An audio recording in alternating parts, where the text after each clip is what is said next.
Concludiamo con una notizia di calcio a 5.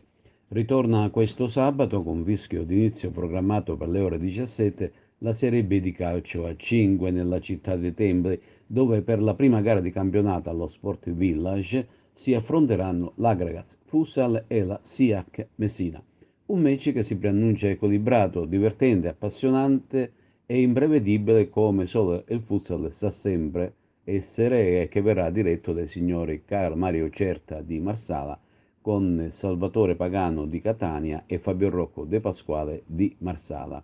Completeranno questa prima giornata del girone H della Serie B nazionale e queste gare: Agri Plus Arcobaleno Ispica, Bovalino Calcio 5 Pronissa Futsal, poi Ecosystem Lamezia Mascalucia e GR Sport Polisportiva Futura riposa questa prima giornata il Cosenza.